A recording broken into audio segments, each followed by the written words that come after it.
Last week, I told you to make budgeting automatic, build the machine, then walk away and live your life. This week, a very different book grabs my sleeve and says, not so fast. Because before you make a single dollar automatic, this book wants you to make it conscious. And it does that with one idea so blunt it rearranges how you see money forever. Here it is. Money isn't money. Money is life energy, the hours of your one and only life you traded away to earn it. So today, how the quietly wealthy stop counting dollars and start counting the hours those dollars actually cost them. I'm the Monocle, and this is the Budget Wars, where the great money books argue with each other and you walk away with what actually works. Stay to the end, and I'll hand you the same free one-page plan as before, this time with a single new column that does the whole trick. No app. No bank login. Just you and a number. And the third idea today is the one that quietly tells you the exact day you'll never have to work again. Most people never calculate it once in their lives. Let's start with that blunt idea, because everything else hangs off it. You don't actually spend money. You spend the life you traded to get it. Think about what a paycheck really is. You took a slice of your finite hours, hours you'll never get back, and you swapped them for numbers in an account. So when something costs $100, that's the wrong question. The real question is, how many hours of my life does $100 represent? Suddenly a purchase has a second price, a time price. And once you can see that price, you can never fully unsee it. That's the whole point of the book. But here's where it gets uncomfortable, because the hours a purchase really costs you are far more than you think. Your true wage is lower than the number on your contract. Let me show you why. Idea 1. Your real hourly wage. Most people think they know what they earn per hour. Almost nobody does, and they overestimate it badly. Because the job doesn't just take your working hours, it quietly bills you for a whole shadow day you never counted. The commute is unpaid time you spend for the job. So is the clothing, the coffee to survive the morning, the lunches you buy because you're too drained to cook. And then the big invisible one, the decompression.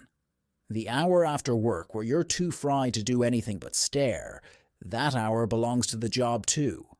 You just don't get paid for it. Add back the hours you actually give and subtract the money you actually spend just to keep working, and the real wage shrinks. Sometimes it nearly halves. So maybe you don't earn about $30 an hour. Maybe, once the job takes its full cut, you really earn closer to $15. That smaller number is your true price of everything. Which unlocks idea 2, the single question this book asks you to hold over every purchase you make. Just 5 words. Here they are. Was this worth the life energy? Not, could I afford it? Not, was it on sale? Did the hours of my life I traded actually buy me an equal amount of joy back? Take that new gadget. It cost, say, 10 of your real hours. 10 hours of your life gone. Did it give you 10 hours worth of fulfillment, or did it thrill you for a day and then gather dust? Now flip it. That cheap thing you almost feel guilty about, the walk, the coffee with a friend, the old hobby, costs almost no life energy and returns a flood of it. The maths quietly loves it. This is the part people miss. It isn't a guilt exercise. Some purchases are gloriously worth it. Buy those without a flicker of shame. It's the unworthy ones you're hunting for. Do this honestly for a month and a strange thing happens. You don't feel deprived, you feel awake. Every dollar finally has to earn its hours back, and most of the wasteful ones simply stop. Now, idea 3, the one I promised, and the reason the manual careful crowd loves this book. It starts with something almost defiantly old-fashioned. Track every single dollar. Not to shame yourself, not to obey an app, but because awareness is the wealth here. You cannot ask, was it worth the life energy about money you never even noticed leaving? So every dollar in, every dollar out, noticed by hand. And here's the callback to episode 1. This is give every dollar a job turned inward. You're not just assigning the dollar. You're weighing what it cost your life. And tracking reveals a curve almost nobody is shown. Spend a little and more stuff genuinely makes you happier. Food, shelter, a bit of comfort. The line climbs. Fast. But the line doesn't climb forever. It reaches a peak the book calls enough, the exact point where you have plenty, and one more thing adds nothing at all. And past that peak, the line turns down. More stuff now means more to insure, clean, store, and worry about. You paid life energy to make your life heavier. That's the trap hiding at the top. Which brings us to idea 4, the quiet endgame this whole system is secretly building toward. It's a single point on a graph. The book calls it the crossover point. Here's the setup. You have 2 lines. One is your monthly expenses, what your life actually costs. Flat, honest, and now that you track it, finally known. The second line is the income from what you've invested, money that earns while you sleep. At first it's tiny, near the floor, but every month you feed it, it climbs.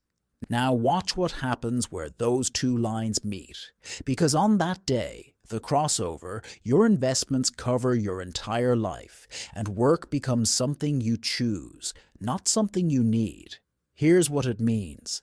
The day the investment line crosses above your expenses line, you are financially independent. Not rich in the yacht sense, free in the truest sense. Your money now buys your hours back for you. And notice the 2 ways to reach it faster. Grow the investment line, yes, but you can also lower the expense line, and every wasteful purchase you cut pulls that crossover day closer, sometimes by years. That's the reward hiding under all this careful counting, not deprivation. A finish line, an actual date where your life energy is finally, fully your own again. So put it together. Money is life energy. Find your real hourly wage. Ask of everything. Was it worth the hours? Track every dollar to see the truth, and aim at the crossover point, and see how the 3 books now stack. Episode 1 gave every dollar a job. Episode 2 made the whole thing automatic. This one asks the question the other 2 never did. Why? What is the money even for? That's the trilogy. Control by hand, freedom by system, and now consciousness, the reason underneath both. The quietly wealthy don't just manage money well, they know exactly what it's costing their life. Here's the twist worth keeping. Automate your money, absolutely, but only after you've made it conscious. A machine pointed at the wrong life just wastes your hours faster. So here's your move for this week. I've added 1 new column to that same free 1-page plan, a hours column, right beside every expense, so you can see what each one really costs your life. It's free, it lives in Google Sheets or Notion, and it still never asks for your bank login. The link is waiting below. Then do one honest thing this week. Take your last big purchase, work out roughly how many real hours it cost, and tell me in the comments. Was it worth the life energy? Be honest. I read them. And next episode, the ground shifts. Every budget so far quietly assumed one thing, a paycheck that never wobbles. But what if your income isn't a steady salary at all? What if it lurches up one month and vanishes the next? There's a book built entirely for that. I'll see you there.